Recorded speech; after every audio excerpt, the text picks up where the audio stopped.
Celebrating 30 years of phenomenal trend forecasting, 5 times a week, Monday through Friday. Here's Gerald Celente with today's trends in the news.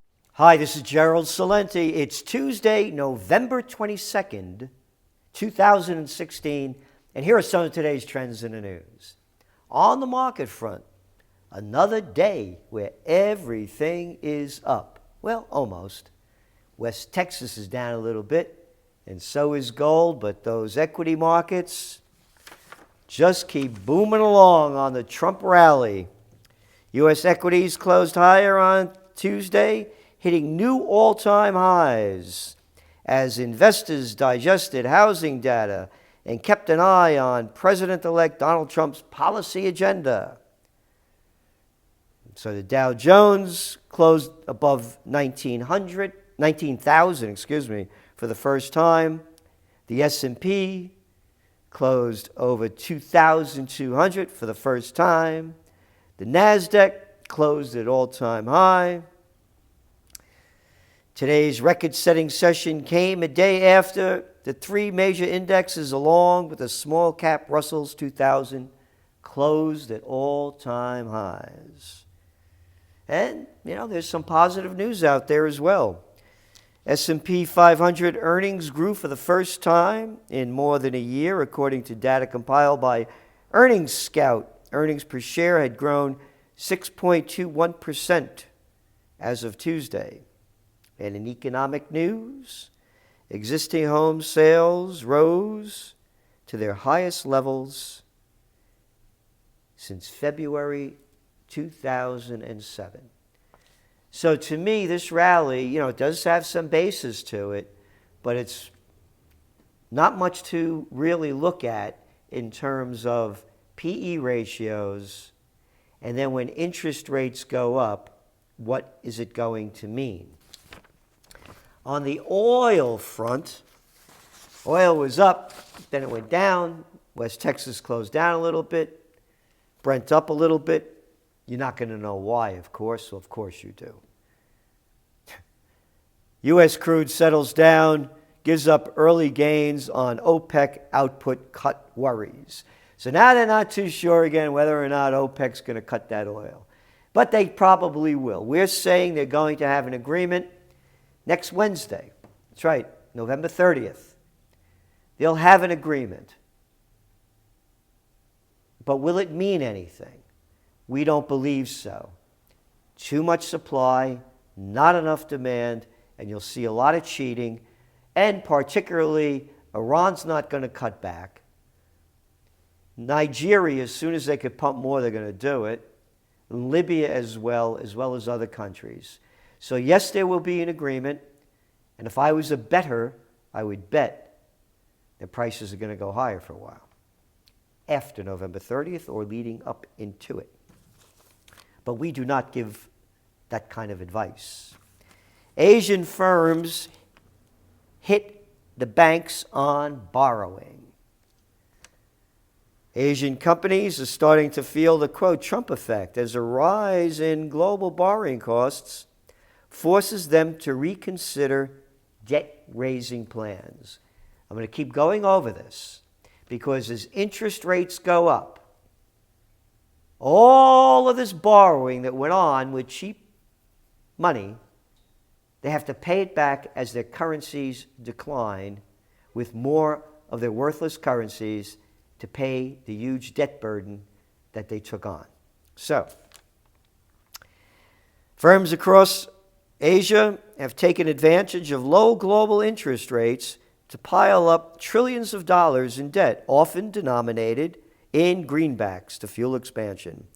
Asian companies have sold $1.1 trillion in bonds year to date, compared with $260 billion for all of 2008. Donald Trump's surprise presidential election victory and the likelihood that the Federal Reserve will raise interest rates next month have pushed up bond yields globally, making debt raising more costly. The greenback's rise this month means, again, remember, it becomes more expensive for companies to pay back dollar-denominated debts in local currencies. Ta-da! And that's why we still believe gold, even though it's weakening and could go lower, is a safe haven currency because, as we continue reading here, higher borrowing costs for companies mean they have to spend a bigger chunk of profit on repaying debt. Yeah. So all those markets that are going up. Watch what happens. And again, there's positive news too. Growth in developed economies ticked up, according to the OECD, Organization of Economic Cooperation and Development. Of most of the 34 members, it grew by 0.6% from the previous 3 months, compared to just 0.3% in the second quarter. That marked the fastest rate of quarter-to-quarter growth since the first 3 months of 2015. So, on to some other news. You know, Trump over here, he's going to more coal. Coal is nice, he says. So we're going to have more coal production here in the United States. But over there in Canada, Canada aims to end coal power by 2030. And those populist movements, you know how they're sweeping across Europe? Well, a little story here in the Financial Times. They're sweeping across South America too, hitting Chile hard, or Chile. Chile unrest raises concerns over Brexit-style populism. Protesters in Chile have burnt buses, barricaded streets, and stormed Congress this month to vent their anger at an establishment they say continues to fail them, triggering concerns of another populist backlash in the Americas. Again, this is bigger than a populist backlash. It's bigger than politics. These are only symptoms of disgust with an entire system, from education systems to medical systems, from every bureaucratic system, whether it's in your city, state, or federal government. It's not working. It's failing at every level. This is big news, things to stay in touch with because it's going to continue to spread. And staying with the economic news and looking globally, Trump poised to push NAFTA change. That's right. Rather than kill NAFTA, Donald Trump and his advisors appear set to push for substantial changes to the treaty governing U.S. trade to Mexico and China, in an effort that could prove difficult to negotiate and perilous to the regional economy. How perilous? You look at the data here. U.S. trade deficit with Mexico rose 9.5% in 2015 to $60.7 billion, while the trade deficit with Canada fell 57% to $15.5 billion. The U.S. imported and exported $1.1 trillion in merchandise to and from Canada and Mexico last year, compared with about $700 billion with the European Union and $600 billion with China. Yeah, I'm surprised. I would have thought those numbers of import and export would have been higher, but that's what the Wall Street Journal says. So, there's going to be a Trump effect. No question about it. On to some other news. Yeah, you know how they're talking about fake news? Yeah, like the news that we get is real. Google's search can lean liberal, study finds. This is out of the Wall Street Journal. Yeah, fake news, leaning liberal. Oh, yeah, isn't Google the guy, that went to Hillary Clinton and set up the whole campaign thing on the online? And yeah, Schmidt, yeah, that was his name. That's right. Yep. A new study reopens debate about whether Google's search results lean liberal, a bias that could influence public opinion, like fake news. On to some global news. U.S. airstrikes kill at least 10 civilians in capital of Raqqa, Syria. This story is not reported in any of the major papers. Nothing. This is from antiwar.com. U.S. officials rallying against Syrian military for targeting civilians at the UN. U.S. warplanes were attacking a cotton mill in northeastern Syria, which has killed at least 10 civilians. It goes on. But I want to show you, as trend forecasters, we look at all the news, try to put it together, and get an understanding of how, like Google and others, propagandize news by pushing their message out. They don't call it fake news. No, because they're better than the fakes. They do it slicker. Life is turned upside down as bombings escalate in Syria. This is against Russia and the Syrian government in the New York Times. That was last week. Body parts pile up as bombs rain down on Aleppo. Hey, but bombs are raining down on Raqqa, but that doesn't make the news. Yesterday, bombs damage hospital in rebel-held Aleppo, halting care. Yep. They're blaming both Russia and Syria. That's an example of propaganda. They don't put out the news when America commits the crime because they're Google, Facebook, and New York Times slime and all of the rest. Trump on video says transition runs smoothly. An appeal on YouTube. Softer tone in avoiding topics like terrorism and immigration. I'm mentioning this because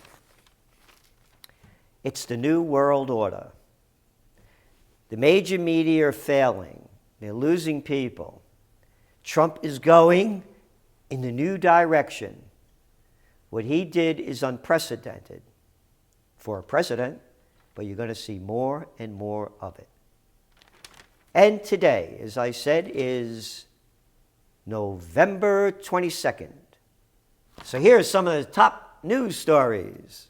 CNN, top story. School bus driver called his mom and said blood was everywhere. Suspect got married after killing of San Antonio police officer. Trump disavows right-wing extremism. Commentator, your party is now one of oppression. Trump pick said there was a cancer in Muslims. Protecting Trump cost New York millions. Trump Foundation broke IRS rules. That's just some of them. Fans pray for Kanye West's health. Yeah, we've been praying for it too. That's USA Today. Let's look at them. 9 things you need to know about alt-right movement. Oh, yeah, I know 10. Yeah, and here's 11. Hanks DeGeneres honored with Presidential Medal of Freedom. I guess they give that thing away to anybody. Notre Dame football must vacate wins after rules violation. Dakota Access Pipeline protesters might lose arm. Hardly any coverage of that, too, by the way. Not one word in the New York Slime Times, the Wall Street Journal, the Financial Times, CNN, on their sites, USA Today, about the assassination of JFK on November 22nd, 1963. And as life would have it,